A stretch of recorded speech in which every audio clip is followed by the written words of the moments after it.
The who and why of web accessibility. Give me a couple of minutes to go over the laws. Section 504 of the Rehabilitation Act was the first disability civil rights law to be enacted in the United States.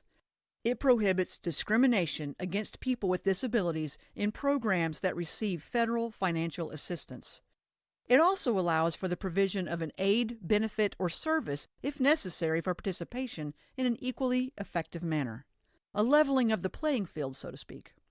The Americans with Disabilities Act, or the ADA as it is more commonly called, was originally passed in 1990, but was amended in 2008. The ADA further extends the prohibition of discrimination established by Section 504. While the Department of Education is responsible for enforcing Section 504, the Department of Justice is responsible for enforcing the ADA. In June 2010, the Office of the Civil Rights sent a joint Dear Colleague letter from the Departments of Justice and Education to all college and university presidents in the United States, with a follow-up Q&A in 2011 that strictly spelled out that technology, websites, and online courses are considered part of the program and activities that must be made accessible. Here's a recap of what you need to know. If a student with a disability is academically and technically qualified, they cannot be prevented from taking a college course, even if you don't think they will be successful. Accommodations for the student and modifications of the program or activity may be made, but they must not fundamentally alter the program or activity, and they must provide an equally effective and equally integrated experience for the student with a disability as compared to the rest of the class. And college informational materials and technologies, including websites and online courses, need to be accessible to students with disabilities. So who are our students with disabilities? What do they need in terms of web accessibility? Let's meet some of them. Cody is 19, lives with his fiancée, is majoring in philosophy, wants to travel to University of Tennessee to study law. He likes to play goalball and read science fiction, and he's blind. Cody is totally blind and uses screen reading software to operate his computer, navigate the internet, and read electronic documents and websites. Here's an example of a screen reader reading a Word document. The document or website must use real text in order for the screen reader to recognize the text. Notice how the screen reader reads words and page formatting. It also reads image descriptions when they're available. Heading Level 1 Making Math Accessible Sample Document. Blank. Heading Level 2 Unordered List. Steps for Problem Solving. Level 1. Bullet Understand the problem. Bullet Devise a plan. Bullet Carry out the plan. Bullet Look back. Blank. Level 0. Heading Level 2 Ordered List. Level 1. 1. A rancher wants to enclose 2 rectangular areas near a river, one for sheep and one for cattle. There is 240 m of fencing available. If the area of the pens is to be maximized, what are their dimensions? Blank.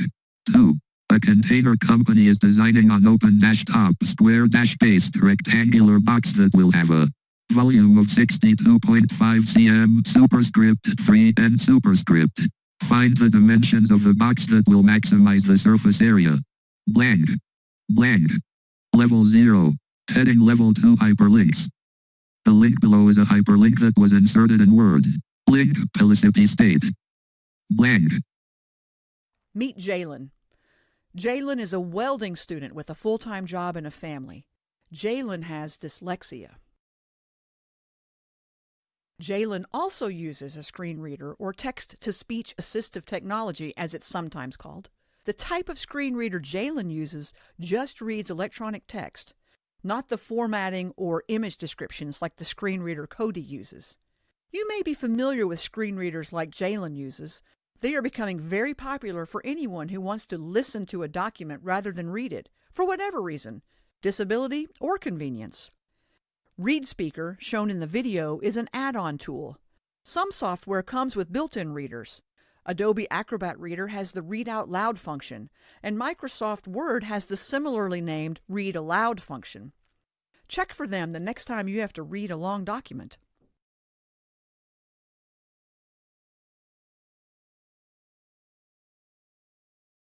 Rethinking your course interactions. Designing a new online course or moving a face-to-face class online requires rethinking instructional strategies of how students interact with content. Students interact with one another. Students interact with instructor. As new technological affordances open up, it becomes possible to explore and capitalize on different aspects of the learning process. Laurie is a web design student and a single mother of 2 young girls.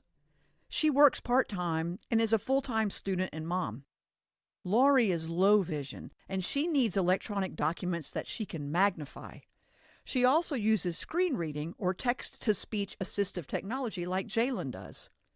Real text required by all of these screen readers is text that can be detected and selected. You can search for it and copy it, and it can be read aloud by screen reading software. Images and scans of text cannot be searched or read aloud. Nausha is an international student from Afghanistan. She is studying biology and hopes to be a doctor one day. She is deaf and has a sign language interpreter with her in classes, but she needs videos used in class to be captioned or subtitled like this video is. Brian is a physics major, an audiophile, and a movie buff, and he is paralyzed from the neck down. He can't fill out or sign forms by hand. Both Cody and Brian need keyboard-accessible buttons. Brian because he cannot use a mouse. He uses a mouth stick to type.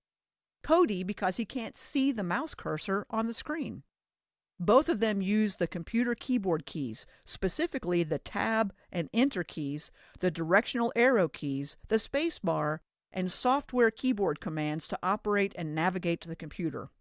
It's important that all the buttons, navigational menus, and links can be operated by the keyboard. Try not using your mouse. Can you navigate a website with just your Tab key, arrow keys, and Enter? Can you get to the play button of a video and click the space bar to make it play? The Tab key will take you to all active buttons and links, so it's a quick way to scan a page. Faith is an English major who loves to sing in the school choir. Faith is colorblind. She usually doesn't bother with getting an accommodation because she just always tells her instructor that she may have difficulty if any of the curriculum depends on color for instructions or has poor color contrast. Both Faith and Cody will not be able to follow instructions that depend on students identifying a color. Both Faith and Laurie need adequate color contrast between text and background colors. Both might miss text if there's not adequate color contrast. And last but not least, Gabriella. Gabby, as she likes to be called, is a military veteran. She's a nursing major. Gabby has photosensitive seizure disorder, which means she has a seizure if she is shown flashing light for more than 3 seconds. Please ensure you don't have flashing light for more than 3 seconds in any of your materials, including videos.